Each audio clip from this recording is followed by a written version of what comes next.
Exaudi Dominus in tribulationis, protecante nomen Dei, mit Filii auxilium Dei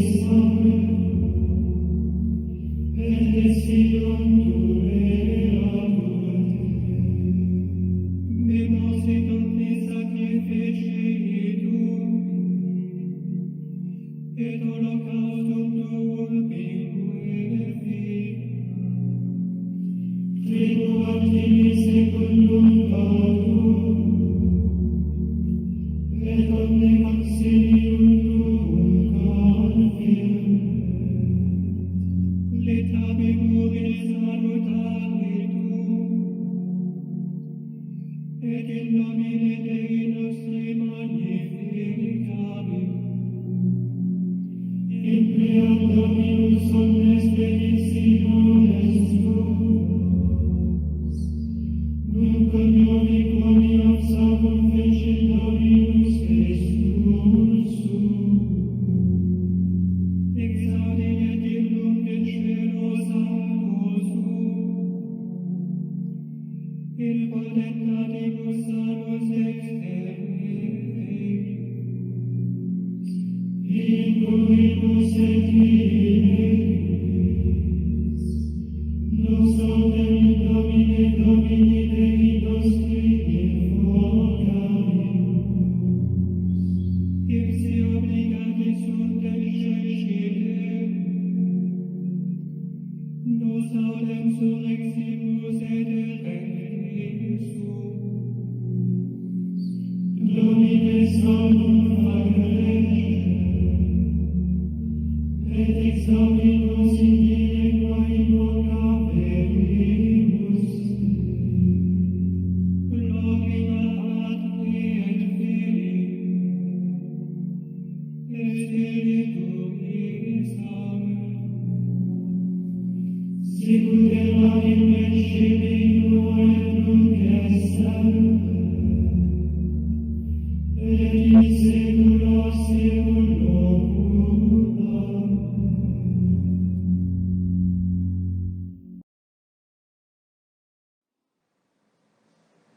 Meditações sobre os 22 arcanos maiores do tarô, por autor que quis manter-se no anonimato. Editora Paulus. Sétima lâmina. Sétimo arcano, o carro. Abre aspas. Com isso, o diabo o deixou, e os anjos de Deus se aproximaram e puseram-se a servi-lo. Fecha aspas. Mateus capítulo 4, versículo 11. Abre aspas. Quando o espírito impuro sai do homem, perambula em lugares áridos, procurando repouso, mas não o encontrando diz: voltarei para minha casa de onde saí. Chegando lá, encontra-a varrida e arrumada. Diante disso, vai e toma outros 7 espíritos piores do que ele, os quais vêm habitar aí. E com isso, a condição final daquele homem torna-se pior do que antes. Fecha aspas. Lucas capítulo 11, versículo 24 a 26. Abre aspas. Vim em nome de meu Pai, mas não me acolheis. Se alguém viesse em seu próprio nome, vós o acolheríeis. Fecha aspas. João, capítulo 5, versículo 44. Caro amigo desconhecido, o arcano, o carro, tem 2 aspectos como os arcanos precedentes. Ele representa, de um lado, Aquele que, tendo triunfado das 3 tentações, permanece fiel aos votos de obediência, de pobreza e de castidade. Representa também o perigo da 4ª tentação, que é a mais sutil e a mais íntima, e constitui a síntese invisível das outras 3. A tentação espiritual do vitorioso pela sua própria vitória. É a tentação de agir em nome próprio, de agir como Senhor e não como servo. O 7º arcano é do domínio entendido tanto no sentido de acabamento como de tentação. As 3 citações do Evangelho que se encontram no começo dessa carta indicam um esforço para isso. Paul Marteau diz que o sentido geral e abstrato da 7ª lâmina é que ela, abre aspas, representa a colocação em movimento nos 7 estados, isto é, em todos os domínios. Fecha aspas. É exatamente o que acabamos de designar com o termo domínio. Porque o domínio não é o estado de ser movido, mas o de poder pôr em movimento. O Filho do Homem resistiu a deixar-se mover pelas 3 tentações no deserto. Consequentemente, foi ele que pôs em movimento as forças que o serviam. Abre aspas. Com isso, o diabo o deixou, e os anjos de Deus se aproximaram e puseram-se a servi-lo. Fecha aspas. É uma lei fundamental da magia sagrada. Ela poderia ser formulada da seguinte maneira: sendo o que está no alto como o que está embaixo, a renúncia embaixo põe em movimento forças de execução do alto, e a renúncia ao que está no alto põe em movimento forças de execução embaixo. Qual o sentido prático desta lei? Quando alguém resiste a uma tentação ou a alguma coisa desejada embaixo, põe em movimento forças para a realização daquilo que corresponde no alto, àquilo a que renunciou embaixo. É o que o mestre designa com o termo recompensa, quando diz, por exemplo, que é necessário guardar-se de praticar a justiça diante dos homens, com a intenção de ser visto por eles, porque, de outro modo, não tereis recompensa junto de vosso Pai, que está nos céus. A recompensa é, pois, a ação que alguém põe em movimento no alto pela renúncia aos desejos das coisas embaixo. É o sim do alto correspondente ao sim de baixo. Essa correspondência constitui uma base de realização mágica e uma lei fundamental do esoterismo ou hermetismo cristão. Guardemo-nos de considerá-la de modo irrefletido, porque temos nela uma das chaves principais da magia sagrada.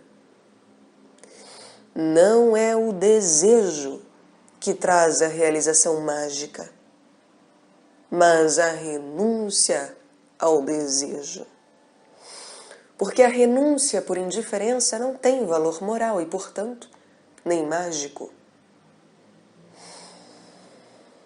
Desejais e depois renunciais. Eis o sentido prático mágico da lei da recompensa. Dizer que é necessário renunciar às coisas desejadas significa que é necessário praticar os 3 votos sagrados de obediência, de pobreza e de castidade. Porque a renúncia, para pôr em movimento as forças de realização do alto, deve ser sincera. Mas não pode sê-lo se lhe faltar o ar, a luz e o calor dos votos sagrados. é preciso, por isso, compreender uma vez por todas que não existe verdadeira magia sagrada, nem mística, nem gnose ou hermetismo, fora dos 3 votos sagrados. A verdadeira atração mágica é essencialmente a prática dos 3 votos. É difícil? Não. É agradável. Tal é a concentração sem esforço, da qual falamos na primeira destas cartas. Reflitamos agora no texto da narração do Evangelho relativa ao que sucedeu imediatamente depois das 3 tentações. Com isso, o diabo o deixou. Diz o Evangelho segundo Mateus. Mas o Evangelho segundo Lucas acrescenta, por algum tempo. Ora, essas palavras acrescentadas permitem supor que está por vir outra prova ou tentação. A 4ª, a mais sutil e a mais íntima. É ela que pertence ao ensinamento do 7º arcano, que representa o homem coroado, de pé, sobre um carro triunfal, puxado por 2 cavalos.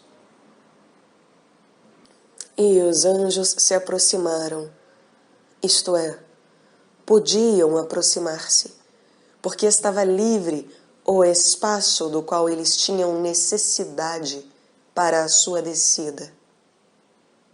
Por quê? E como? Os anjos são os seres que se movem verticalmente, isto é, de cima para baixo e de baixo para cima. Para eles, mover-se significa mudar de respiração. E a distância é o número e a intensidade do esforço que ele exige, de inspirações e expirações modificadas.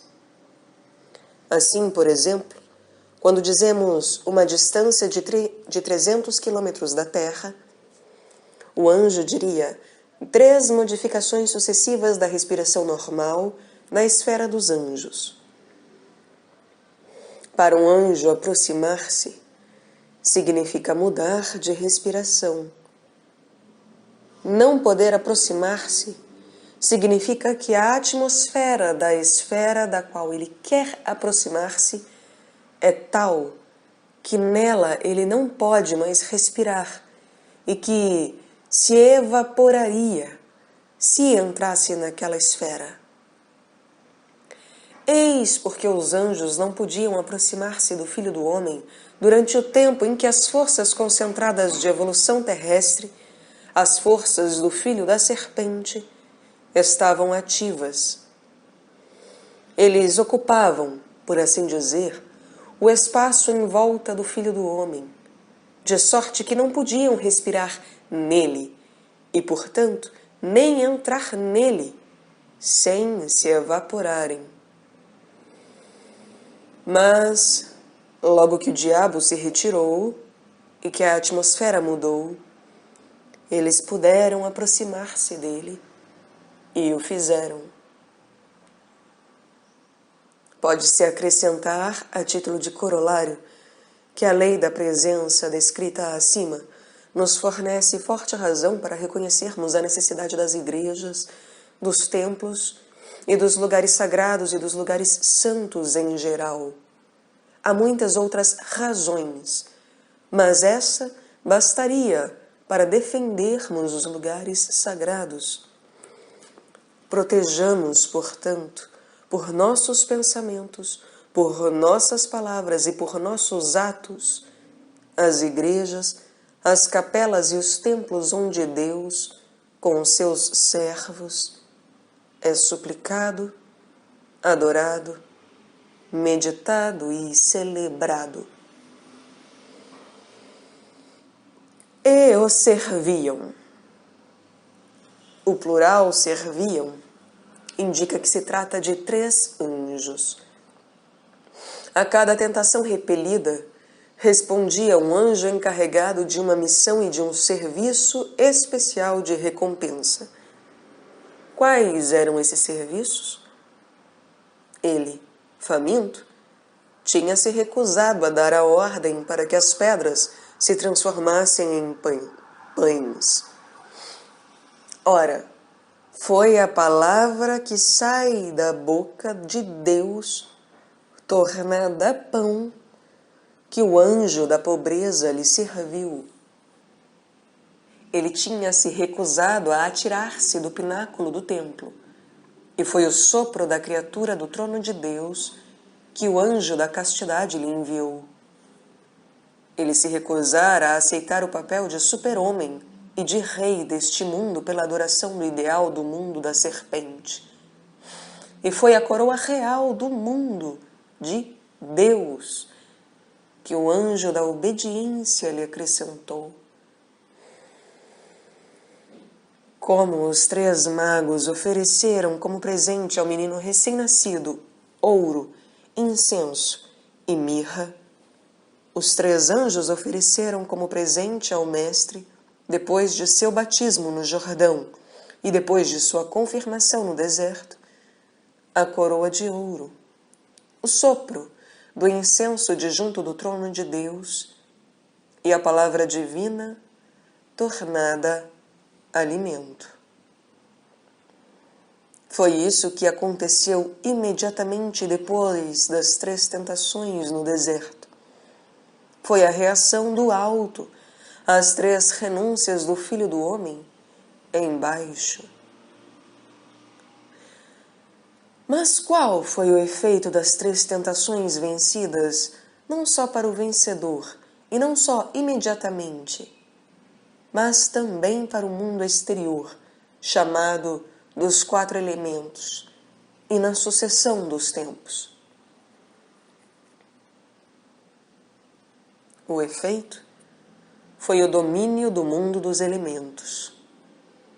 Vieram em seguida os 7 milagres tipo, descritos no Evangelho segundo João, isto é, o milagre das bodas de Caná, o milagre da cura do filho de um oficial do rei, o milagre da cura do doente na piscina de Betesda, o milagre da multiplicação dos pães, e o milagre da caminhada sobre as águas, o milagre da cura do cego de nascimento e o milagre da ressurreição de Lázaro em Betânia. E a manifestação dos 7 aspectos do domínio e da glória correspondia à revelação dos 7 aspectos do nome do Mestre. Eu sou a verdadeira videira. Eu sou o caminho, a verdade e a vida. Eu sou a porta. Eu sou o pão da vida. Eu sou o bom pastor. Eu sou a luz do mundo. Eu sou a ressurreição e a vida. Eis o arco-íris de 7 cores da manifestação da glória ou do domínio, e a 8ª de 7 tons da revelação do nome ou da missão do vencedor das 3 tentações. Esse arco-íris resplandece em torno do lugar vazio e desaparece no deserto em que as tentações se verificaram.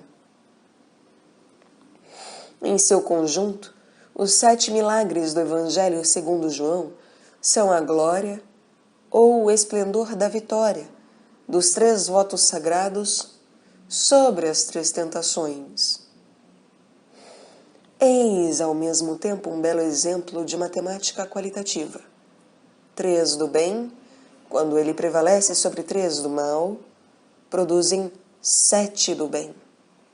Ao passo que 3 do mal que prevalecem sobre 3 do bem, produzem apenas 3 do mal. Porque o bem é só qualitativo e, quando pode manifestar-se, manifesta-se todo, em sua plenitude indivisível. É isso que é o número 7, a plenitude, pleroma, ou quando ela se manifesta, a glória, doxa, das quais fala São João quando diz: e nós vimos a sua glória, e pois de sua plenitude todos nós recebemos. João capítulo 1, versículo 14 e 16. E o primeiro milagre, o das bodas de Caná, foi o começo da manifestação da plenitude ou da glória. Abre aspas. Esse princípio dos sinais, Jesus o fez em Caná da Galileia e manifestou a sua glória, e os seus discípulos creram nele. Fecha aspas. João capítulo 2, versículo 11. Os seus discípulos creram nele. Significa que eles creram em seu nome ou em sua missão, que foi revelado nos 7 aspectos pelos 7 Eu Sou, fórmulas do Evangelho segundo João, citadas acima. Ora, o efeito da tentação no deserto foi a manifestação dos 7 aspectos do domínio ou da glória, os 7 milagres, e a revelação da missão ou do nome do Mestre. E tudo isso não foi senão a manifestação da glória do Pai pelo Filho e a revelação do nome do Pai pelo nome do Filho. Mas existe também a possibilidade de outra glória, isto é, da manifestação do domínio em nome próprio. As palavras do Mestre colocadas no começo da carta: vim em nome de meu Pai, mas não me acolheis. Se alguém viesse em seu próprio nome, vós o acolheríeis, provam-no claramente. E a experiência no domínio dos movimentos ocultistas, esoteristas, hermetistas, cabalísticos, gnósticos, magistas, martinistas, teosóficos, antroposóficos, rosacruzes, templários, maçônicos, sufistas, yogis e de alguns outros movimentos espiritualistas contemporâneos nos fornecem amplas provas de que essas palavras do Mestre não perderam sua atualidade, mesmo no domínio da ciência e dos movimentos sociais e nacionais, quase científicos. Por qual outra razão, os teósofos, por exemplo, preferem os Mahatmas himalaios, cujos corpos astrais apareciam, por desdobramento, a grande distância, ou que precipitavam cartas escritas a lápis azul ou vermelho ao Mestre, que nunca cessou de ensinar, de inspirar, de iluminar e de curar entre nós, bem perto de nós, na França, na Itália, na Alemanha, na Espanha, para só citarmos os países, nos quais existem casos bem constatados de encontros com ele, que disse: eu sou convosco todos os dias, até a consumação dos séculos. Mateus, capítulo 28, versículo 20.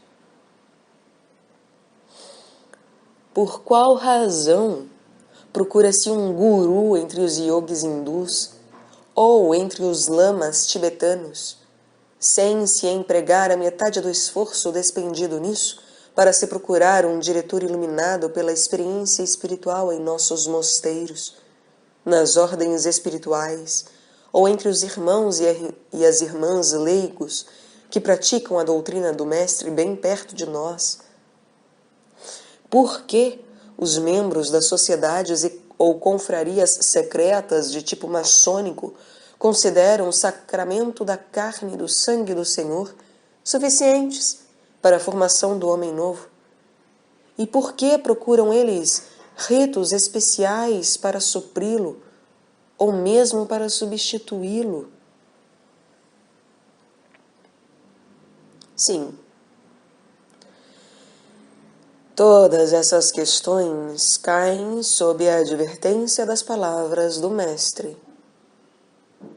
Vim em nome de meu Pai, mas não me acolheis. Se alguém viesse em seu próprio nome, vós o acolheríeis. Por quê? Porque para alguns, o super-homem é mais atraente do que o filho do homem. E lhes promete carreira de poder crescente, ao passo que o filho do homem só oferece a carreira de lavador de pés.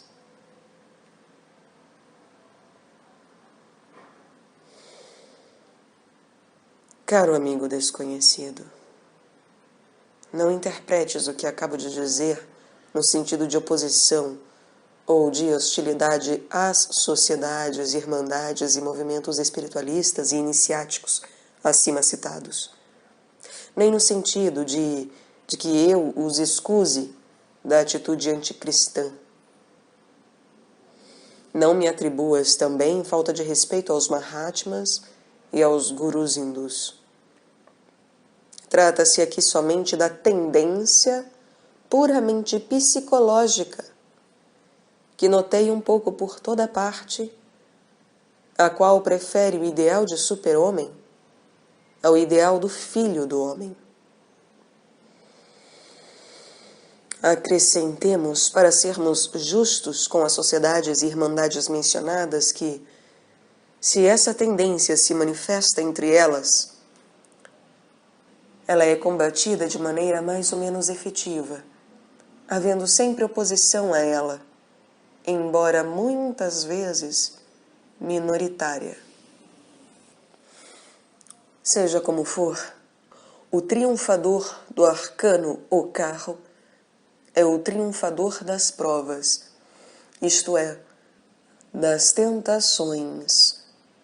E se ele é Senhor, ele o é por si mesmo. Ele está sozinho e em pé em seu carro. Ninguém está presente para o aplaudir ou prestar-lhe homenagem. Ele não tem armas, uma vez que seu cetro não é arma.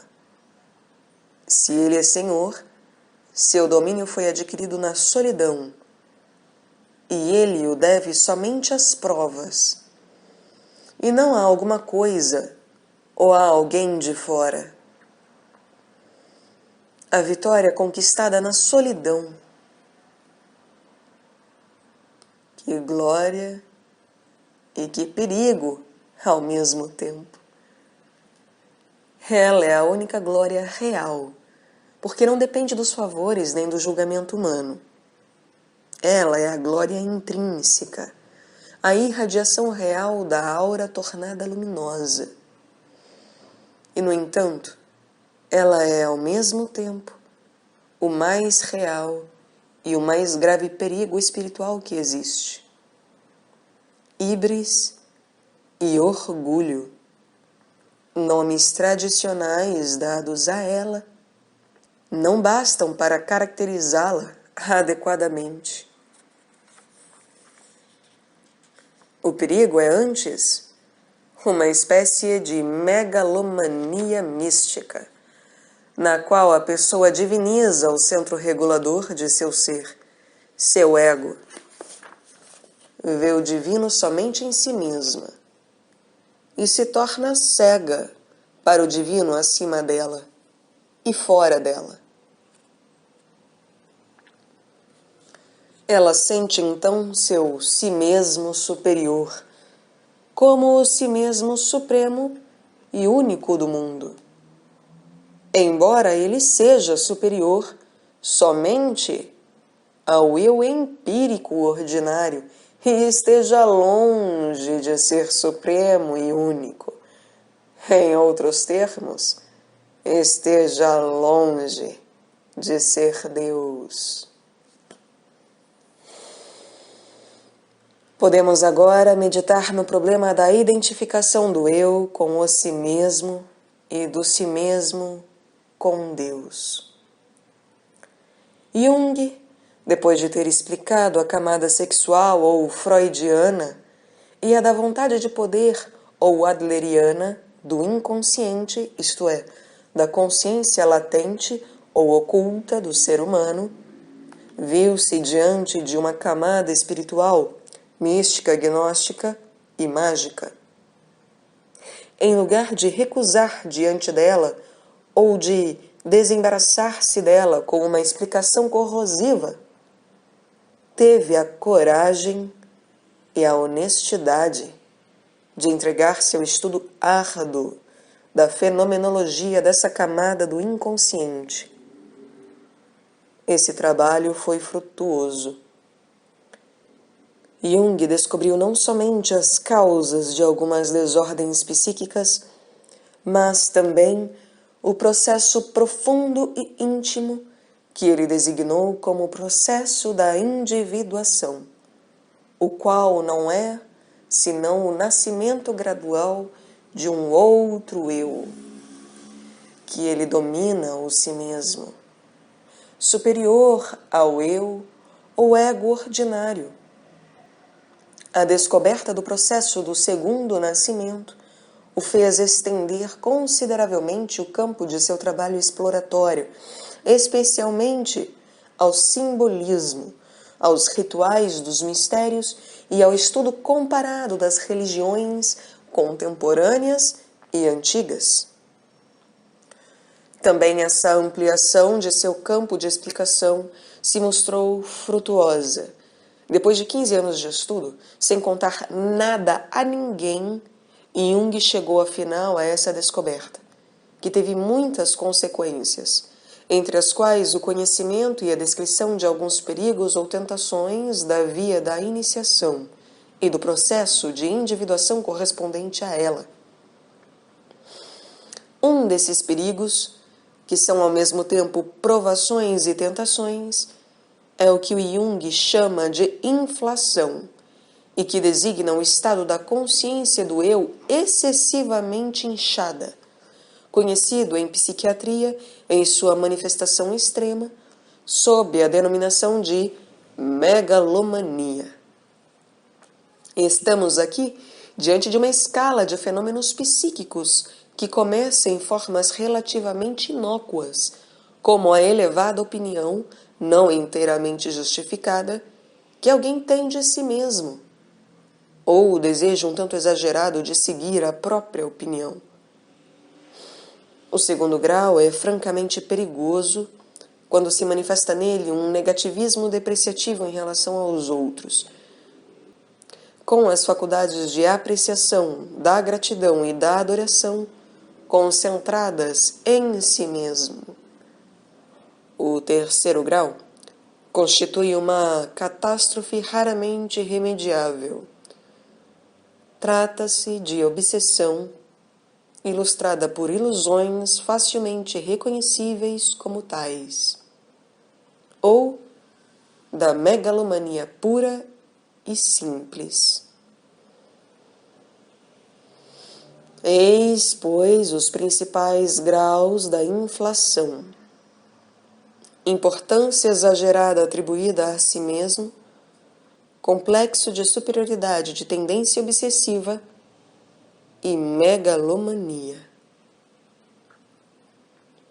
O primeiro grau indica a tarefa prática para o trabalho sobre si mesmo. O segundo grau é provação séria, ao passo que o terceiro é a catástrofe. De que se trata no processo da inflação? Vejamos em primeiro lugar o que diz sobre ele O próprio Jung, abre aspas, a personalidade superordenada é o homem total, isto é, como ele é realmente e não só como ele se apresenta a si mesmo. A essa entidade pertence também a alma inconsciente, que tem suas exigências e suas necessidades vitais do mesmo modo que a consciência. Introdução à Essência da Mitologia, página 193. Habitualmente, chamo a personalidade superordenada de si mesmo, fazendo assim distinção clara entre o ego que, como se sabe, só vai até a consciência, e o todo da personalidade, que engloba do lado da porção consciente também a parte inconsciente. Em relação ao si mesmo, o eu está, portanto, como a parte para o todo. Nessa relação, o si mesmo é superordenado. Experimentalmente, o si mesmo não é sentido como sujeito, mas como objeto, e isso mediante a sua porção inconsciente, que só chega à inconsciência indiretamente, por via de projeção. Fecha aspas. Introdução à Essência da Mitologia, páginas 193 e 194.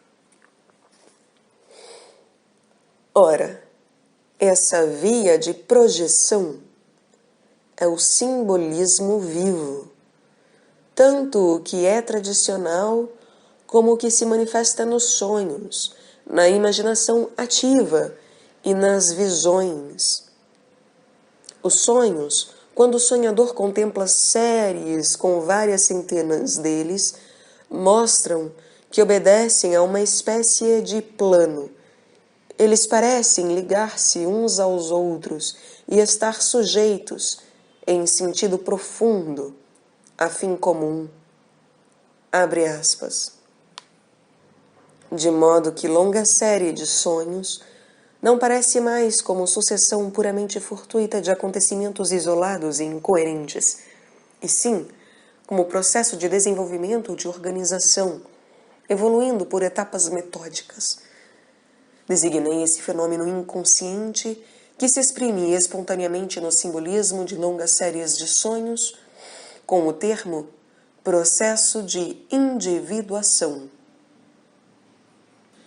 La guérison psychologique, páginas 72 e 73.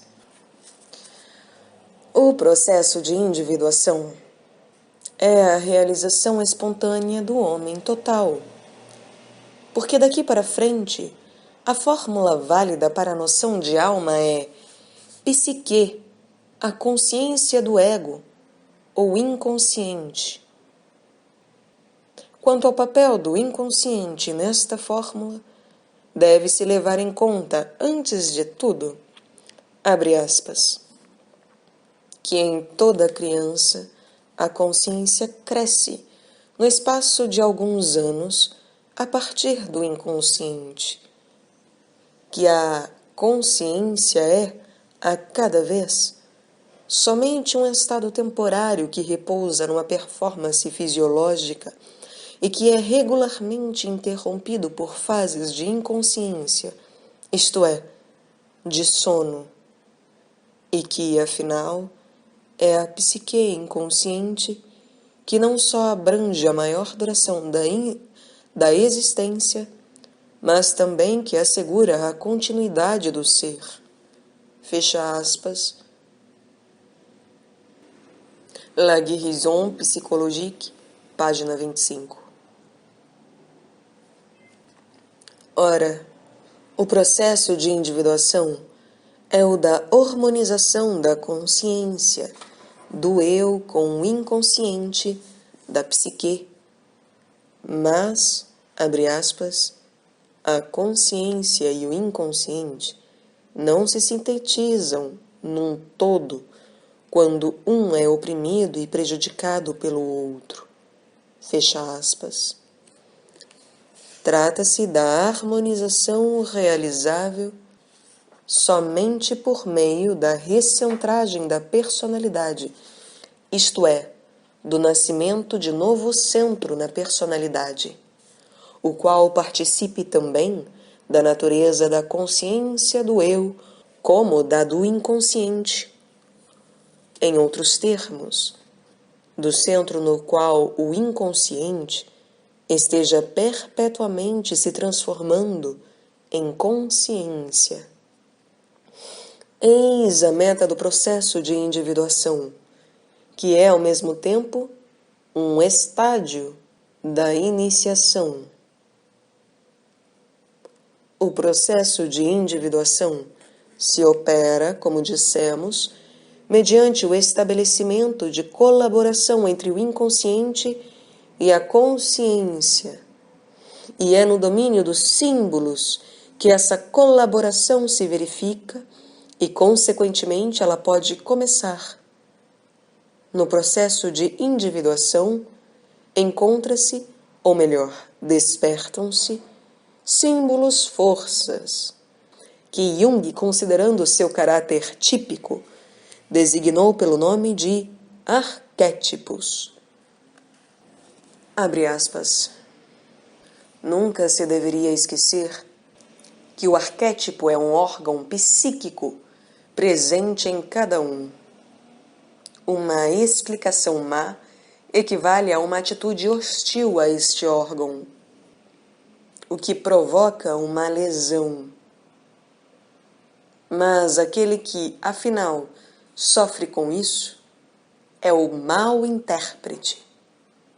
Por isso, uma explicação deveria ser sempre formulada de maneira a se conservar a significação funcional do arquétipo. Isto é, de maneira a se oferecer sempre uma garantia suficiente da ligação entre a consciência e o arquétipo. Este último, com efeito, é elemento psíquico estrutural e, consequentemente, fator de importância vital para a economia psíquica. Não existe sucedâneo razoável para o arquétipo, como não existe substituto possível para o cérebro ou para os rins. Fecha aspas. Jung e Kerene, Introdução à Essência da Mitologia, página 103. Não se deve dar pouca importância aos arquétipos. Eles são forças psíquicas formidáveis e podem também invadir, inundar e engolir a consciência. É o que acontece no caso da identificação da consciência com o arquétipo. Produz-se, então, o mais das vezes, uma identificação com o papel do herói. E, às vezes, quando se trata do arquétipo chamado o velho sábio ou a grande mãe, uma identificação com a figura cósmica. Abre aspas. Identificação atraente por várias razões. Frequentemente, ela é muito tenaz e, às vezes, crítica para o equilíbrio psíquico. Se a dissolução da identificação se efetuar, a figura do herói pode, por redução da consciência à escala humana, diferenciar-se progressivamente até não ser mais do que símbolo de si mesma. Fecha aspas. Acrescentemos que, se a dissolução da identificação da consciência com o arquétipo não se efetuar, a figura do herói toma conta da consciência. Verifica-se então a segunda identificação, ou a epifania do herói. Abre aspas. A epifania do herói, segunda identificação, se manifesta por estado correspondente de inflação. A pretensão infantil desproporcionada torna-se convicção de ser alguma coisa especial. ou a impossibilidade de realizar as suas pretensões prova a sua inferioridade, o que favorece o papel do herói que sofre inflação negativa. Malgrado seus contrastes, esses dois aspectos são idênticos. A megalomania consciente é compensada por sentimentos de inferioridade inconsciente, e sentimento de inferioridade consciente corresponde à megalomania inconsciente. Um nunca está sem o outro. Se a segunda identificação for superada com sucesso, o evento consciente pode ser claramente separado da aventura inconsciente, e o evento inconsciente pode ser observado objetivamente. Disso resulta a possibilidade de discussão com o inconsciente e, consequentemente, de uma síntese dos elementos conscientes e inconscientes do conhecimento e da atividade. Isso, por sua vez, dá origem a deslocamento do centro da personalidade, que passa do ego para o si mesmo. Fecha aspas. Essa é a meta do processo de individuação. Ora, a inflação é o risco principal pelo qual passam todos aqueles que procuram a experiência da profundeza, a experiência do que é oculto, do que vive e age atrás da fachada dos fenômenos da consciência ordinária. A inflação constitui, portanto, o principal perigo e a maior prova dos ocultistas, dos esoteristas, dos magos, dos gnósticos e dos místicos. Sabem-no há muito os mosteiros e as ordens espirituais, com sua experiência milenar no domínio da vida profunda. É por isso que a sua prática espiritual se baseia inteiramente na procura da humildade, por meios como a prática da obediência, o exame de consciência, a confissão e o auxílio mútuo. Se Zabbatai Zevi tivesse sido membro de uma ordem espiritual com disciplina semelhante à dos mosteiros cristãos, sua iluminação nunca o teria levado a se revelar a um grupo de discípulos como o Messias anunciado. Ele não se teria obrigado a fazer-se turco. Abre aspas. Deus fez de mim ismaelita turco. Ele mandou e eu obedeci. No 9º dia depois do meu segundo nascimento. Fecha aspas. Escreveu ele aos fiéis de Esmirna, a fim de salvar sua vida e continuar sua missão. Porque teria sido poupado da inflação positiva, como também da inflação negativa, da qual Samuel Gandor, seu discípulo, nos deixou a descrição seguinte. Abre aspas. Conta-se que Zabbatai Zevi foi atormentado durante 15 anos pela aflição seguinte. Sofria de depressão que não lhe deixava nenhum momento de repouso e não lhe permitia sequer ler. Ele não conseguia dizer qual era a natureza dessa tristeza que se abatera sobre ele. Fecha aspas. A história do iluminado cabalista Zabbatai Zevi é apenas um extremo do perigo e da provação aos quais todos os esoteristas praticantes estão expostos. Perigo e provação que Hartgrave Jennings descreve com maestria a propósito dos Rosacruzes. Abre aspas. Eles falam da humanidade como infinitamente abaixo deles. A sua altivez é grande, embora o seu exercício seja modesto. Amam a pobreza e dizem que ela é obrigação para eles, embora possam dispor de imensas riquezas. recusam-se às afeições humanas ou sujeitam-se a elas apenas como às obrigações de convivência exigidas pela sua passagem pelo mundo. Comportam-se muito cortesmente na companhia das mulheres, apesar de serem incapazes de ternura e de considerá-las como seres inferiores. São simples e diferentes no exterior, mas a confiança em si mesmos, que enche seus corações, cessa de irradiar-se somente diante do infinito dos céus. Junto de seus adeptos, os monarcas são pobres. Ao lado dos teósofos, os mais sábios são estúpidos. Assim, eles são negativamente diante da humildade e positivos com todas as outras coisas. Autotreinados e autoiluminados em tudo, mas prontos a fazer o bem na medida do possível. Qual a medida que pode ser aplicada a essa imensa exaltação? Os conceitos crísticos se dissipam diante dela. O estado desses filósofos ocultistas é o sublime ou o absurdo. Fecha aspas.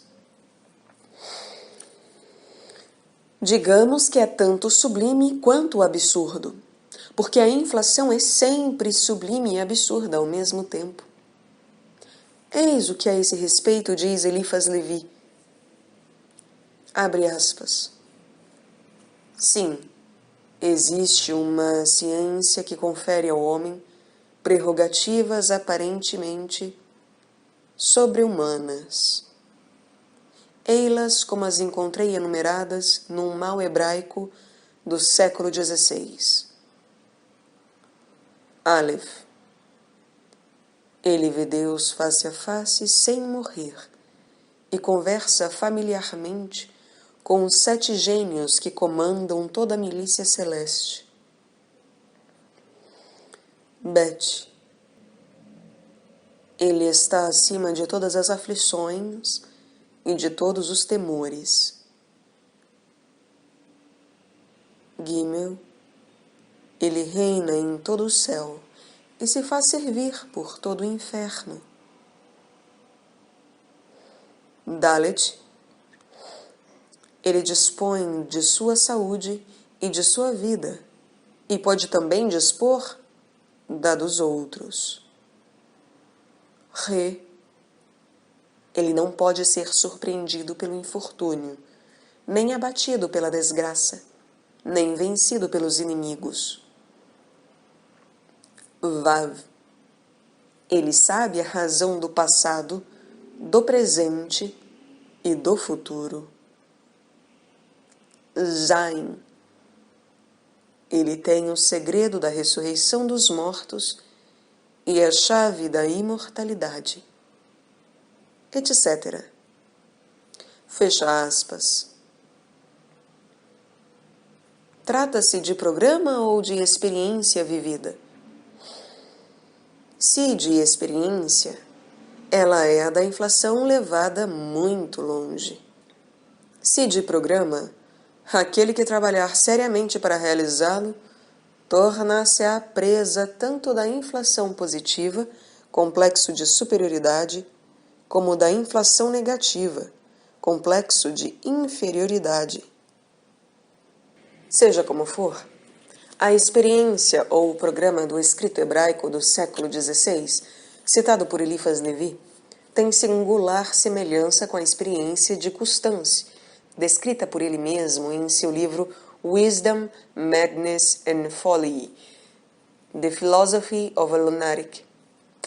Abre aspas. Sinto-me tão perto de Deus, tão inspirado por seu espírito que, em certo sentido, sou Deus. Vejo o futuro, faço o plano do universo, salvo a humanidade. Sou total e completamente imortal. Sou até masculino e feminino ao mesmo tempo. O universo inteiro, animado e inanimado, passado, presente e futuro, está em mim. Toda a natureza, toda a vida e todos os espíritos cooperam comigo e estão conectados a mim. Todas as coisas são possíveis. Em certo sentido, eu sou idêntico a todos os espíritos, de Deus até Satã. Eu reconcilio o bem com o mal e crio a luz, as trevas, os mundos, os universos. Fecha aspas. O estado descrito por John Constance é característico de mania aguda, e o próprio autor não o nega. Mas considerá-lo-ia ele ainda dessa maneira, se soubesse que sua experiência está descrita com exatidão no Brihadaranyaka Upanishad, que diz, abre aspas, aquele que encontrou o si mesmo e que se tornou consciente disso, que entrou nessa morada impenetrável, é o Criador de tudo, o Criador do mundo inteiro. Ele é o mundo inteiro. Fecha aspas. Pode-se dizer com certeza que esse texto é baseado numa experiência inteiramente diferente da de John Constance? Conhecia há 38 anos um homem tranquilo, de idade madura, que ensinava inglês em Inca, na capital de um país báltico. Certo dia, revelou ele que atingira o estado espiritual que se manifesta pela visão eterna, e que é o da consciência da identidade do si mesmo com a realidade eterna do mundo, o passado, o presente e o futuro, vistos do patamar da eternidade, onde sua consciência tinha sua morada. Eram para ele como livro aberto. Ele não tinha mais problemas, não porque os tivesse resolvido, mas porque tinha atingido o estado de consciência no qual eles desaparecem, por terem perdido sua importância. Porque os problemas pertencem ao domínio do movimento no tempo e no espaço. Quem transcende esse plano e chega ao domínio da eternidade e da infinidade, no qual não há movimento nem mudança, está livre de problemas. Enquanto ele me falava destas coisas, seus belos olhos azuis brilhavam de sinceridade e certeza. Mas essa luz foi substituída por uma aparência contrariada e aborrecida logo que levantei a questão do valor do sentimento subjetivo da eternidade, sem saber nem poder objetivamente fazer alguma coisa a mais para ajudar a humanidade, seja no progresso espiritual, seja em seu sofrimento espiritual, psíquico e corporal. Ele não me perdoou essa pergunta. A última recordação que me restou dele neste mundo foram suas costas voltadas para mim. Ele viajou para a Índia, onde pouco depois morreu vitimado por epidemia.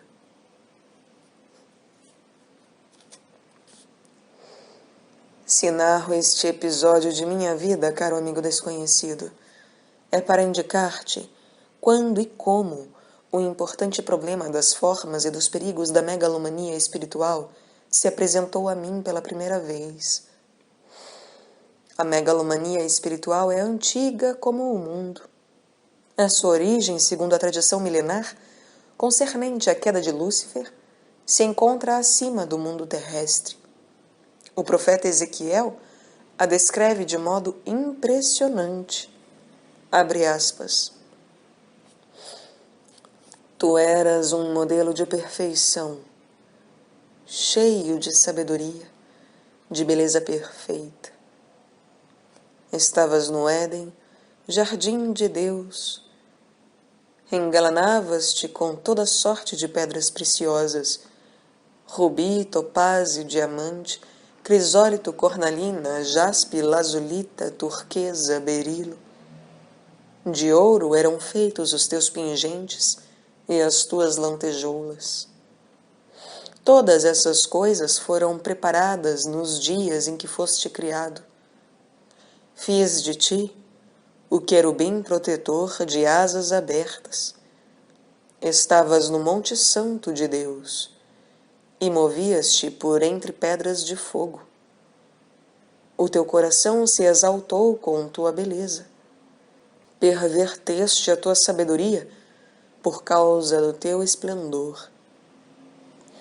Assim te atirei por terra e fiz de ti um espetáculo à vista dos reis. Fecha aspas. Eis qual é, nas alturas celestes, a origem da inflação do complexo de superioridade e da megalomania. E visto que o que está embaixo é como o que está em cima, isso se repete embaixo, na vida humana terrestre, de século em século, de geração em geração. Isso se repete principalmente na vida das pessoas humanas, que se afastam do meio comum terrestre e do estado de consciência que ele comporta, e que as transcende, seja no sentido da altura, seja no da largura, seja no da profundeza. Aquele que aspira a um plano mais alto que o do meio terrestre pode tornar-se altivo. Aquele que procura a largura além dos limites do círculo normal dos seus deveres e de suas alegrias terrenas corre o risco de considerar-se cada vez mais importante. Aquele que quer a profundeza subjacente à superfície dos fenômenos da vida terrena corre risco maior, o da inflação, da qual fala Jung. O metafísico abstrato que arranja os mundos na ordem escolhida por ele pode perder todo o interesse pelo particular e pelo individual e chegar a considerar as pessoas humanas quase tão insignificantes como insetos. Ele as vê de cima para baixo. Vistas de sua altura metafísica, elas perdem suas proporções e se tornam pequenas, até a insignificância. Ao passo que ele, o metafísico, é grande, porque participa das grandes coisas da metafísica. O reformador que quer corrigir ou salvar a humanidade sucumbe facilmente à tentação de considerar-se o centro ativo do círculo passivo da humanidade. Considerando-se portador de missão de alcance universal, ele se sente cada vez mais importante. O ocultista, o esoterista ou o hermetista prático, se ele não for praticante, será apenas metafísico ou reformador, experimenta as forças superiores que agem além de sua consciência e que penetram nele. A qual preço? Ao preço da adoração de joelhos, ou ao preço da identidade de si mesmo com elas, o que leva à megalomania. Fala-se muito dos perigos do ocultismo. A magia negra é, em geral, o perigo supremo contra o qual o principiante é acautelado pelos mestres. Outros, especialmente aqueles que conhecem mais ou menos a medicina, temem mais as desordens do sistema nervoso. Mas a experiência de 43 anos de ocultismo, ou esoterismo, prático, me ensinou que o perigo do ocultismo não são nem a magia negra, nem os distúrbios nervosos.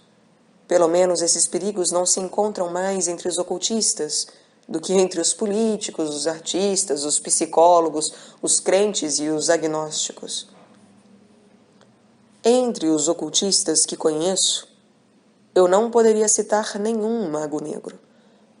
Ao passo que não seria difícil citar alguns políticos hostis, aliás, ao ocultismo, cuja influência quadra bem com o conceito de magia negra clássica.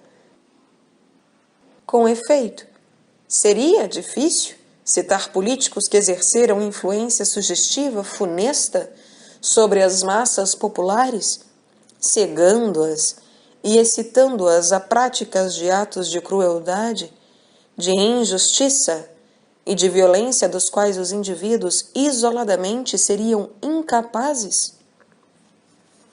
Ou que, por sua influência quase mágica, privaram os indivíduos de sua liberdade e os transformaram em possessos? A ação que priva os homens de sua liberdade moral e os torna possessos não é o fim e a própria essência da magia negra? Não, caro amigo desconhecido. Os ocultistas, inclusive os que praticam a magia cerimonial, não são mestres nem discípulos da magia negra e não têm nada em comum com ela. É verdade que muitos adeptos da magia cerimonial frequentemente são vítimas de ilusões, enganam-se outros. Mas isso é magia negra? Ademais, pode-se encontrar grupo humano que nunca se engane? Até o Dr. Fausto, que fez pacto com o diabo, e isso se aplica a todos que fazem pactos desse tipo, antigos e modernos, foi apenas a vítima ingênua de uma velhacaria de Mefistófeles, que é espertalhão bem conhecido de todos os que têm algum conhecimento do mundo oculto. Isso porque, como pode alguém vender o que não lhe pertence? A alma do Dr. Fausto é que poderia vendê-lo, não ele vendê-la, por mais solene que fosse o pacto, e pouco importa que ele tivesse sido escrito e assinado com sangue ou com tinta comum. É assim que Mefistófeles dá lição àqueles que querem ser super-homens. Ele revela a puerilidade de suas pretensões. Embora deploremos a ingenuidade do pobre Dr. Fausto, somos levados a considerar o método da velhacaria de Mefistófeles como, em última análise, salutar. Porque o que Mefistófeles fez, e poderiam ser citados exemplos mais recentes de seu método, foi mostrar o ridículo e o absurdo das aspirações e das pretensões ditas super-humanas. Abre aspas. De todos os espíritos que negam, o que menos me preocupa é o esperto. Fecha aspas. Diz Deus de Mefistófeles no Faust de Goethe. Não condenemos, portanto, o espertalhão do mundo espiritual. Principalmente, não tenhamos medo dele. Não condenemos também o Dr. Fausto, nosso irmão, acusando-o de magia negra. Seria antes de credulidade infantil que deveríamos acusá-lo, se fosse necessário. Em todo caso, ele foi 100 vezes mais inocente perante a humanidade do que nossos contemporâneos, que inventaram a bomba nuclear, como bons cidadãos e sábios. Não. Nem a magia negra, nem as desordens nervosas constituem os perigos especiais do ocultismo. O seu perigo principal, que aliás não é monopólio, se define com os 3 termos: complexo de superioridade, inflação e megalomania. Com efeito, é raro o ocultista experimentado isento desse mal moral ou que não tenha sofrido no passado. A tendência megalomaníaca manifesta-se um pouco por toda parte entre os ocultistas. É o que a leitura da literatura ocultista e dezenas de anos de relações pessoais me ensinaram. Esse defeito moral tem muitos graus. Ele se manifesta, em primeiro lugar, por certo desembaraço e certa sem cerimônia no como saber mais e saber tudo, isto é, como um modo de tomar a atitude de mestre de todo mundo. Por fim, ele se manifesta como infalibilidade implícita ou mesmo explícita. Não desejo citar passagens da literatura oculta, nem nomes, nem mencionar fatos biográficos de ocultistas conhecidos, a fim de provar ou ilustrar esse diagnóstico. Não te será difícil, caro amigo desconhecido, encontrá-los por ti mesmo em abundância.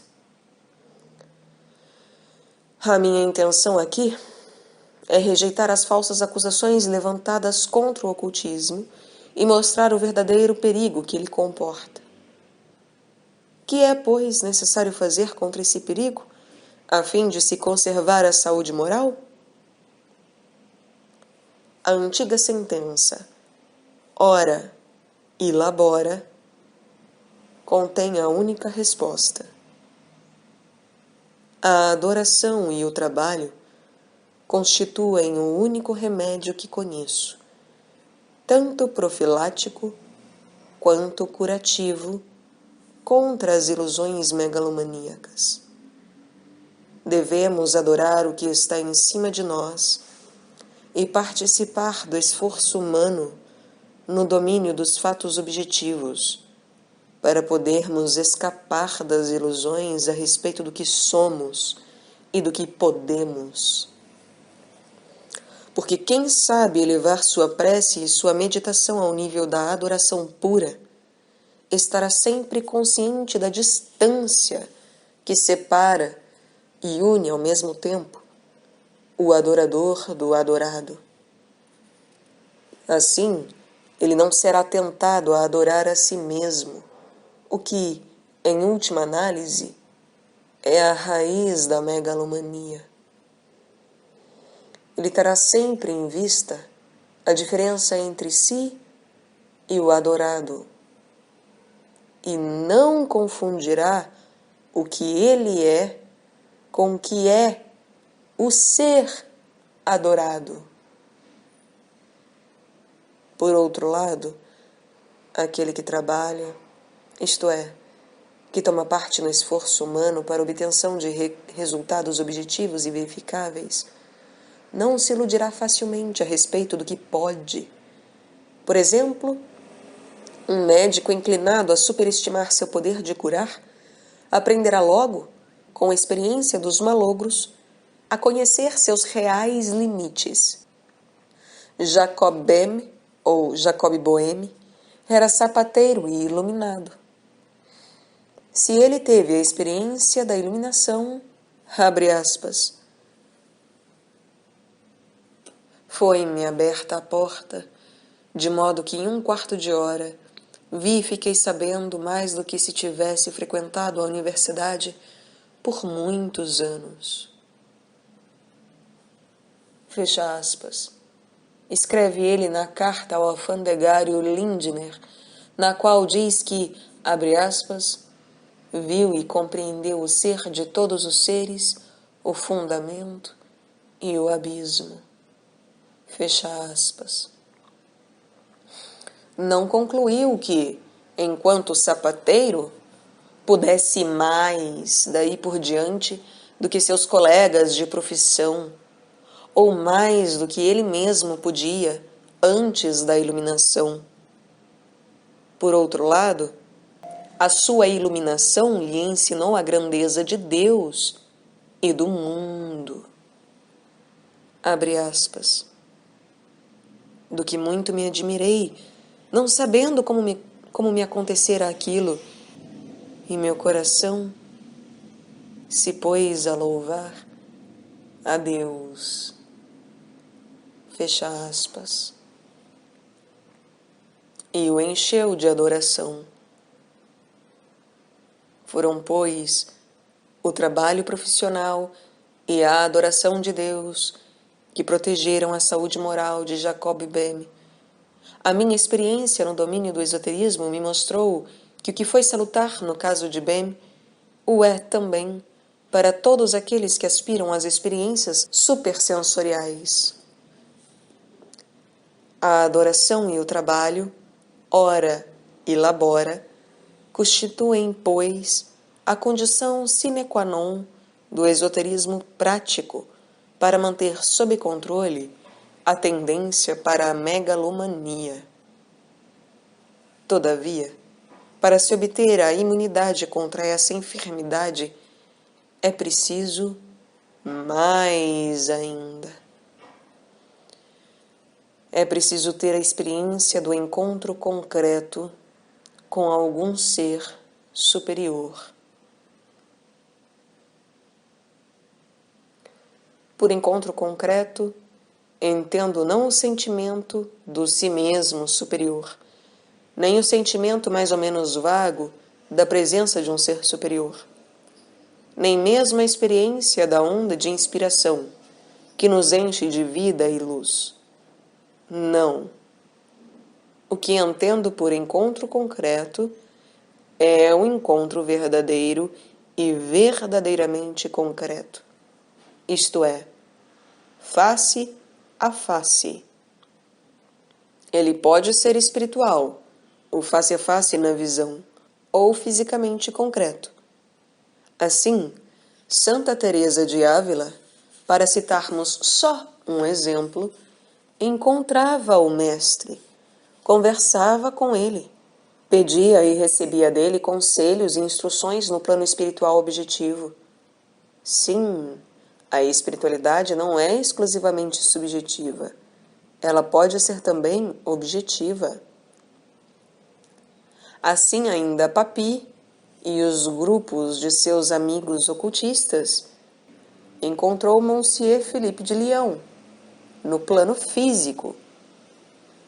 São dois exemplos do que entendo por encontro concreto.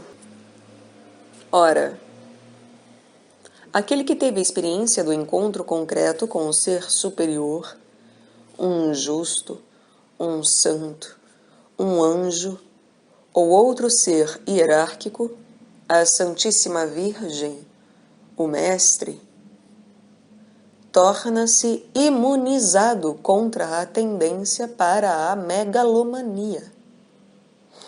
A experiência desse face a face com o que é grande comporta necessariamente a cura completa e a imunidade contra toda tendência megalomaníaca.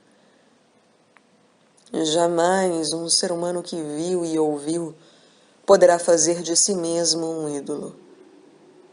Mais ainda, o verdadeiro e último critério da realidade das experiências ditas visionárias, isto é, o critério de sua autenticidade ou de sua falsidade, é o efeito moral dessas experiências no vidente, a saber, se ele se torna mais humilde ou mais pretensioso. A experiência dos encontros com o Mestre tornou Santa Teresa cada vez mais humilde. A experiência terrestre do encontro com Monsieur Philippe tornou Papi e seus amigos ocultistas mais humildes. Essas duas experiências, por mais diferentes que fossem quanto ao seu sujeito e ao seu objeto, eram autênticas. Papi não se enganou sobre a grandeza espiritual daquele que ele reconheceu como seu mestre espiritual. Santa Teresa não se enganou sobre a realidade do mestre que ela viu e ouviu. Leia a Bíblia, caro amigo desconhecido, e encontrarás muitos outros exemplos da seguinte lei. A experiência autêntica do divino torna humilde. Aquele que não é humilde não teve experiência autêntica do divino. Considera os apóstolos que viram e ouviram o Mestre, e os seus profetas que viram e ouviram o Santo de Israel. Não encontrará neles nenhum sinal das tendências da híbris que encontrarás em mais de um doutor gnóstico, que consequentemente não viu nem ouviu. Mas, se é necessário ver e ouvir para se aprender a fundo a lição da humildade, que dizer das pessoas que são, entre aspas, naturalmente humildes, mas não viram nem ouviram? Sem prejuízo de outras respostas também válidas, a minha é que todos os que são humildes viram e ouviram outrora, em algum outro lugar, pouco importando se lembram disso ou não. A humildade pode ser a reminiscência real, não intelectual, que a alma tem da experiência espiritual anterior ao nascimento, ou a reminiscência da experiência noturna, sucedida durante o sono e permanecendo no domínio do inconsciente, ou, enfim, o efeito da experiência presente, consciente ou inconsciente, não confessada a si mesmo nem aos outros, porque a humildade, como a caridade, não é qualidade natural da natureza humana. Sua origem não pode ser encontrada no domínio da evolução natural. Não é possível concebê-la como fruto da luta pela existência, como fruto da seleção natural e da sobrevivência do mais forte com sacrifício do mais fraco. Porque a escola da luta pela existência não produz humildes, mas lutadores e guerreiros de toda a espécie. Ela é, portanto, uma qualidade que deve provir da ação da graça. Ela deve provir do alto. Ora, os encontros concretos face a face, dos quais falamos aqui, são sempre e sem exceção acontecidos devidos à graça, uma vez que são encontros nos quais o ser superior se aproxima, por vontade própria, do ser inferior. O encontro que transformou o fariseu Saulo no apóstolo Paulo não foi devido aos seus esforços, e sim a ato daquele que ele encontrou. O mesmo vale de todos os encontros face a face com seres superiores. O que compete a nós é procurar, bater e pedir. O ato decisivo vem do alto.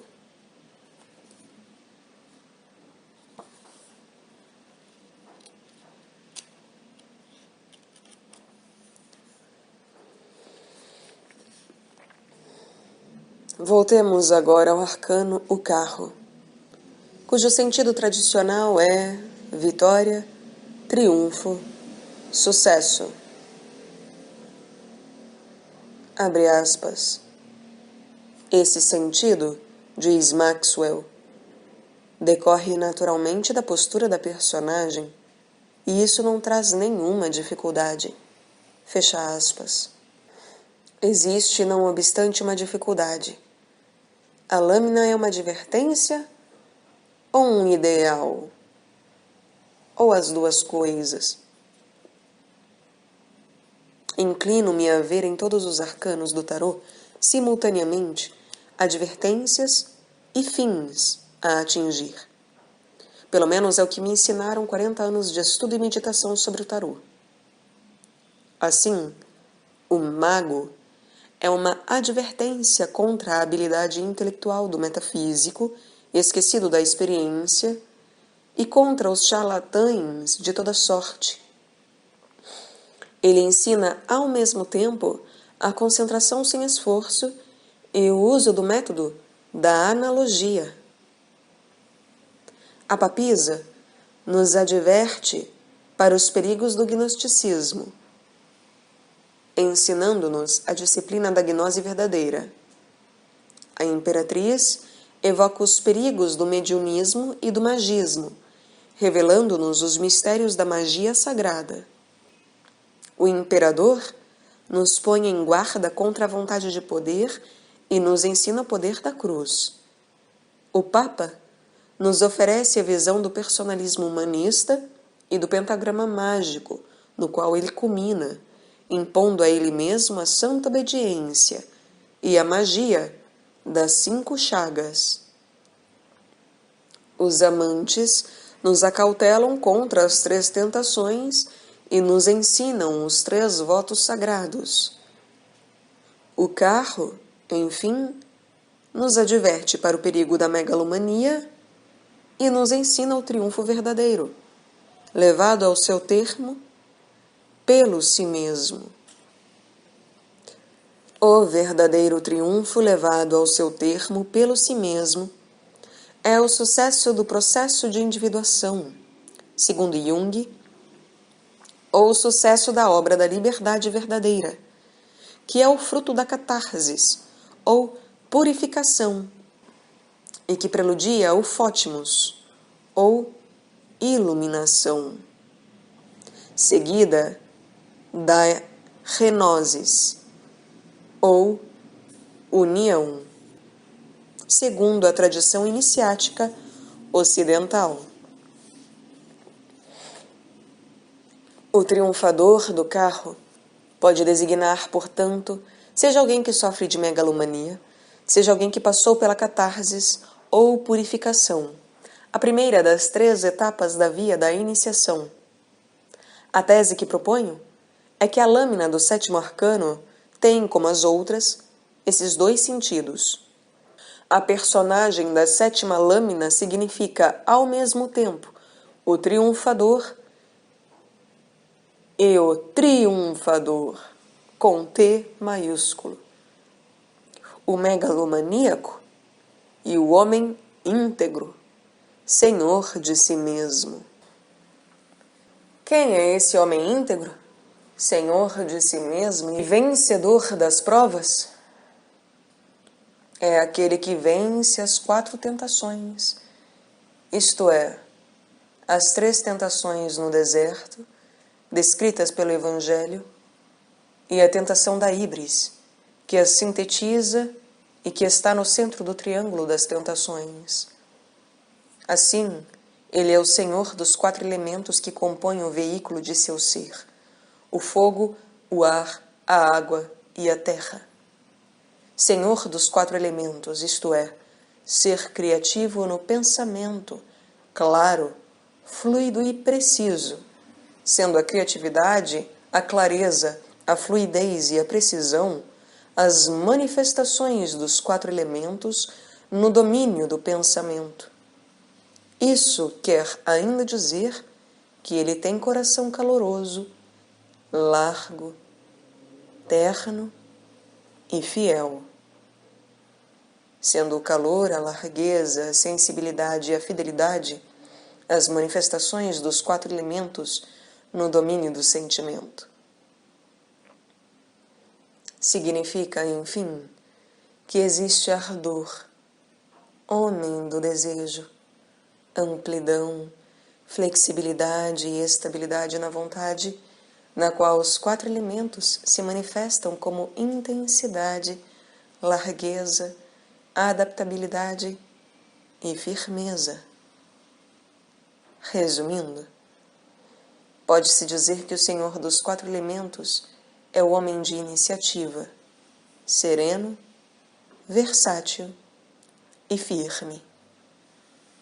Ele representa as 4 virtudes naturais da teologia católica: a prudência, a fortaleza, a temperança e a justiça. Ou as 4 virtudes cardeais de Platão: a sabedoria, a coragem, a temperança e a justiça. Ou ainda, as 4 qualidades de Sankaracharya: viveka, discernimento, Vairagya, serenidade, as 6 joias da conduta justa e o desejo de libertação. Seja qual for a formulação das 4 virtudes em questão, trata-se sempre dos 4 elementos do nome sagrado. Yod-He, Vav-He, o tetragrama na natureza humana.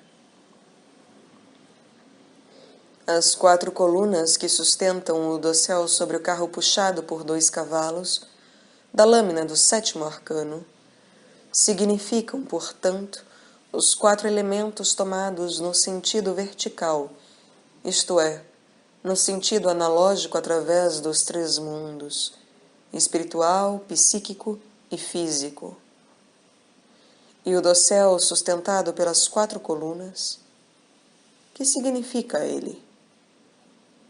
A função do dossel, tomado como objeto material, é proteger a pessoa que está embaixo dele, fazendo então o papel de teto.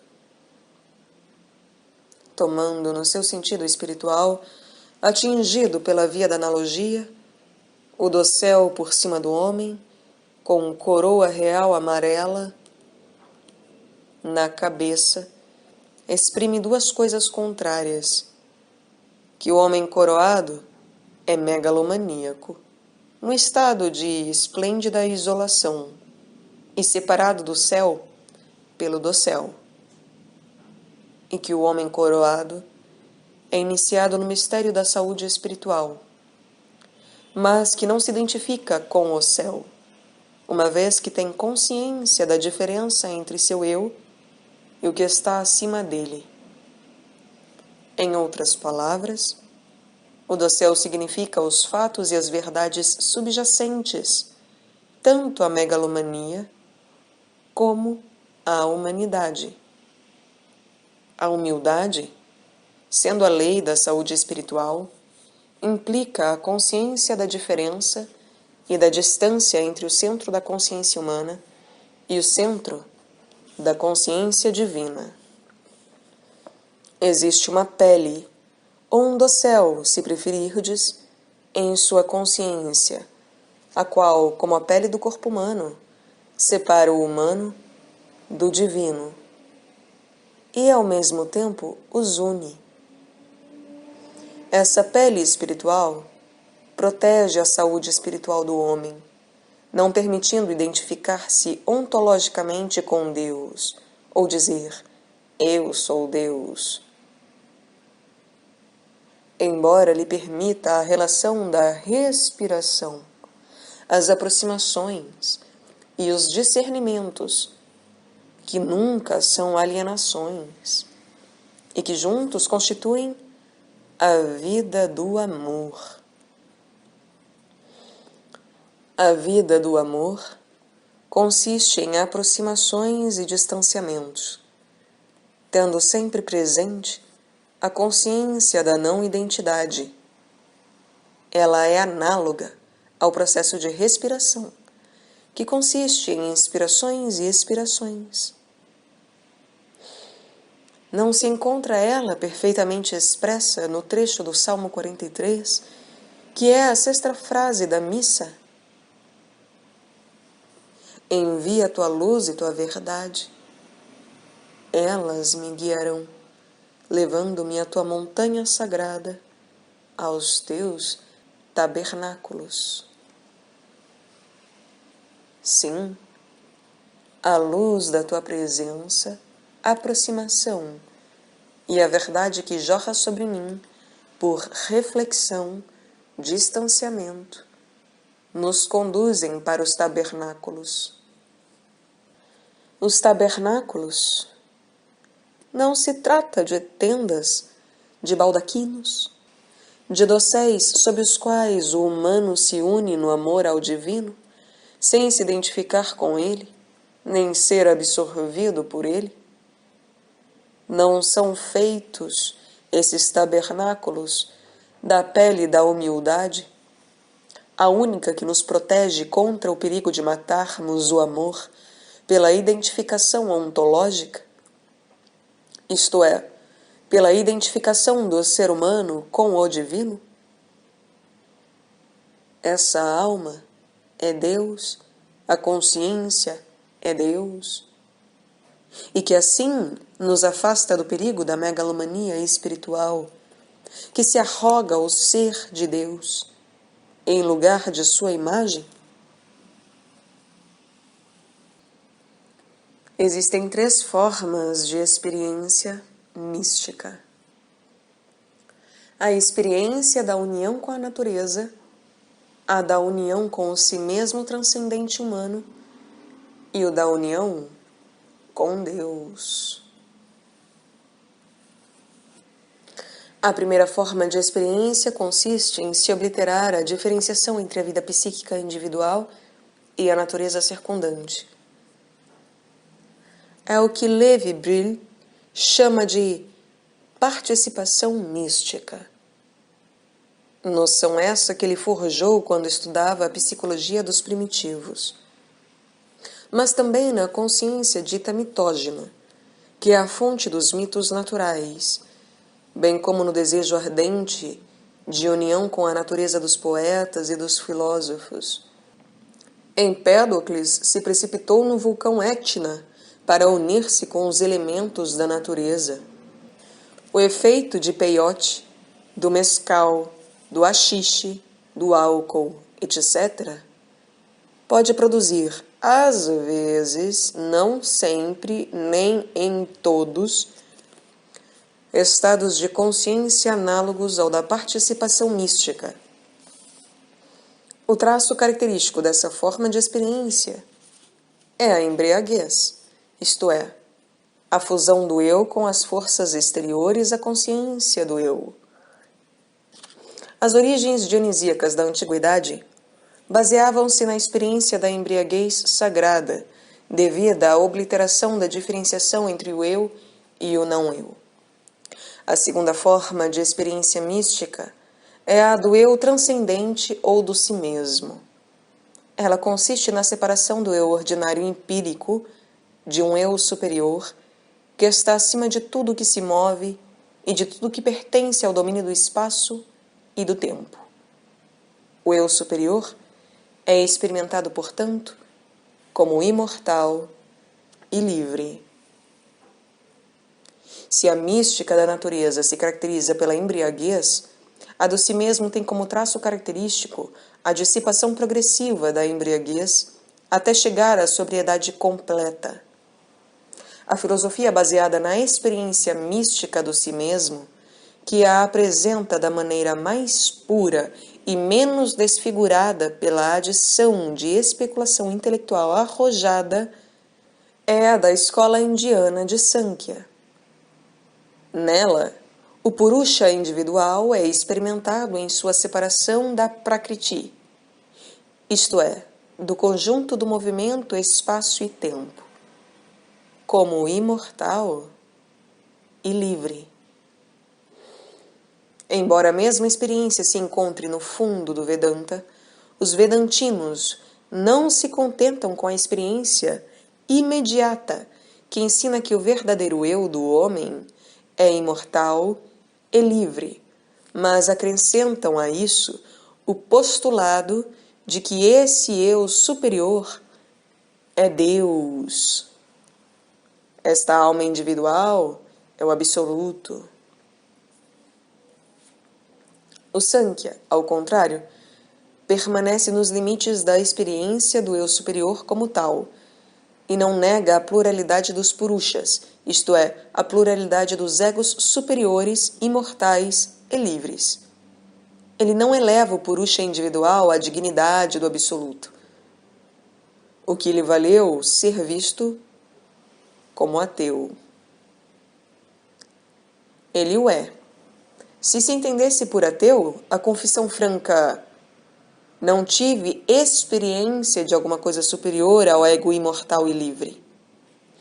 Atendo-me à experiência, que posso dizer sobre isso de boa fé?"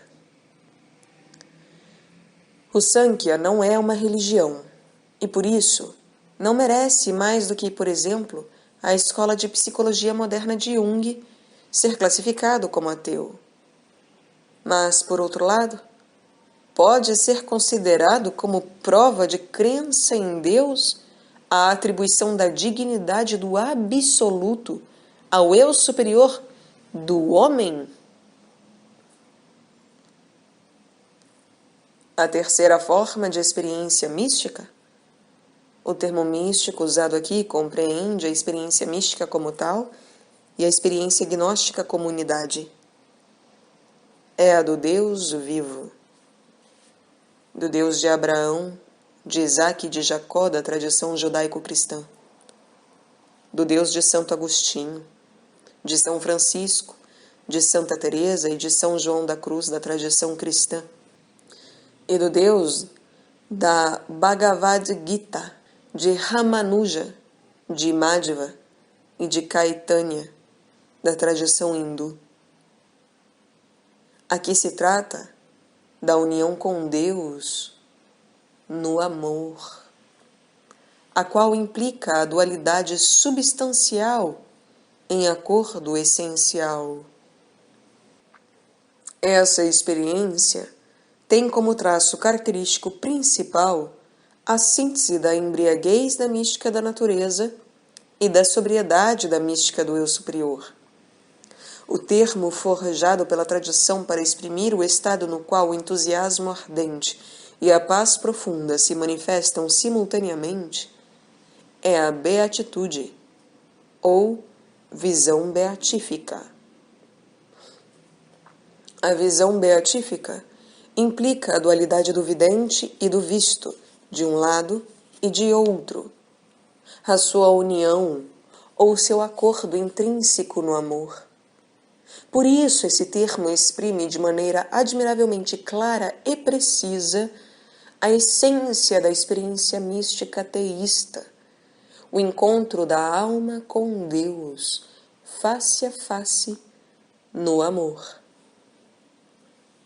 Essa experiência é tanto mais elevada quanto mais completa é a diferenciação e mais perfeita a união.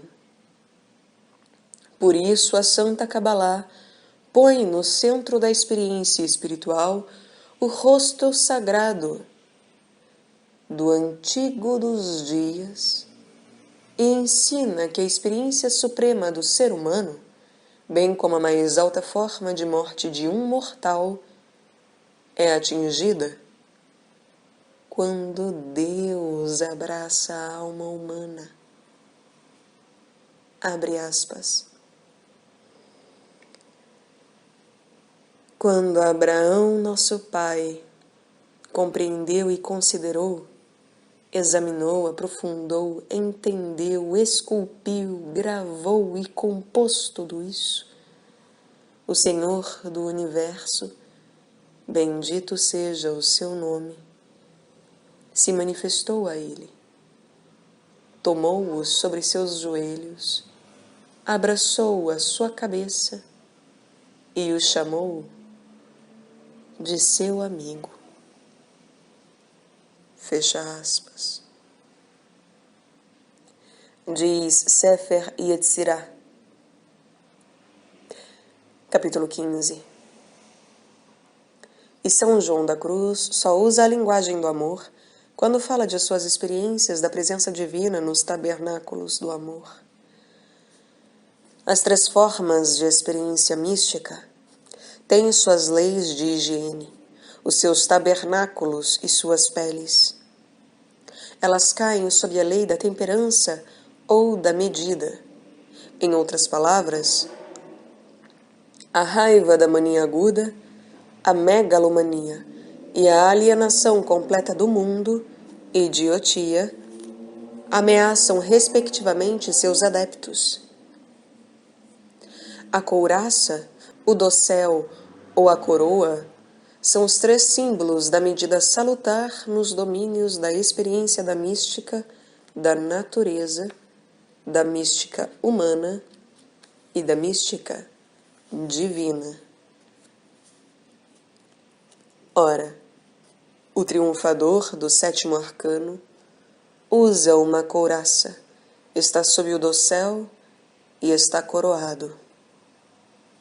É aquele que não se perde na natureza, não perde Deus na experiência do seu eu superior e não perde o mundo na experiência do amor de Deus. Ele mantém sob controle os perigos da raiva, da megalomania e da exaltação. Ele são. O triunfador do sétimo arcano é o verdadeiro adepto do hermetismo, isto é, o adepto da mística, da gnose e da magia divinas, humanas e naturais a um só tempo. Ele não está correndo e está de pé. Não está sentado, mergulhado em meditação. Tem na mão um cetro, que serve de freio para os 2 cavalos, azul e vermelho, que puxam o seu carro. Não está ausente, arrebatado em êxtase. Está em caminho e avança de pé em seu veículo. Os 2 cavalos, azul e vermelho, poupam-lhe o esforço de andar. As forças instintivas do sim e do não, da atração e da repulsa, do sangue arterial e do sangue venoso, da confiança e da desconfiança, da fé e da dúvida, da vida e da morte, da direita e da esquerda, simbolizadas pelas colunas Iaquim e Boas, tornaram-se nele forças motrizes, obedientes ao seu cetro. Elas o servem espontaneamente. Ele confia nelas e elas confiam nele. Tal é o domínio segundo o hermetismo. Porque no hermetismo, o domínio não significa a escravização do inferior pelo superior, mas a aliança do supraconsciente, do consciente e do subconsciente ou instintivo. É o ideal hermético da paz no microcosmo. O protótipo da paz na humanidade dividida em raças, nações, classes e crenças. Essa paz é o equilíbrio ou a justiça, determinando o lugar devido a cada força particular do microcosmo na vida do organismo inteiro, psíquico e físico. Ora, o equilíbrio ou a justiça é o objeto do arcano seguinte, do 8º arcano, a justiça, que será o tema da próxima carta. Resumindo a doutrina prática, porque é sempre o aspecto prático que nos ocupa em primeiro lugar, do 7º arcano do tarô, podemos dizer que o triunfador triunfou da doença e do desequilíbrio espiritual, psíquico e físico, o que significa ainda que ele é, ao mesmo tempo, o justo, ou aquele que triunfou das 4 tentações, permanecendo fiel aos 3 votos sagrados, bem como a sua raiz e síntese, a humildade. Isso significa, por fim, que ele é o homem livre ou o Senhor.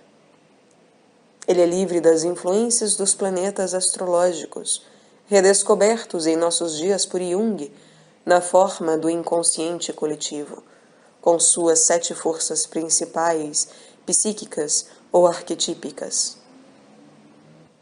Ele é o Senhor dos arquétipos. Senhor dos arquétipos, ou planetas astrológicos, ou arcontes dos antigos gnósticos, da sombra, da persona, do ânimos, da ânima, do velho sábio, ou pai, da mãe, e até do si mesmo, acima do qual está o si mesmo dos si mesmos, ou Deus. Em outros termos, ele mantém dominadas as influências nefastas da Lua, do Mercúrio, de Marte, de Vênus, de Júpiter, de Saturno e até do Sol, acima do qual ele sabe que existe o Sol dos Sóis, ou Deus. Ele não está sem planetas, arquétipos ou arcontes, como não está sem terra, água, ar e fogo, porque são eles que compõem o que, no ocultismo, se chama corpo astral ou corpo psíquico. O corpo psíquico é mais corpo porque é composto das forças psíquicas inconscientes, coletivas ou planetárias. São os planetas astrológicos e os arquétipos de Jung que compõem o tecido do corpo psíquico ou astral. O triunfador do sétimo arcano é, pois, Senhor do corpo astral. Senhor do corpo astral. Senhor das 7 forças que o compõem, equilibrando-as. Qual é, então, a 8ª força, que põe em equilíbrio as 7 forças do corpo astral? O 8º arcano do tarô, a justiça, é que dará a resposta a essa questão.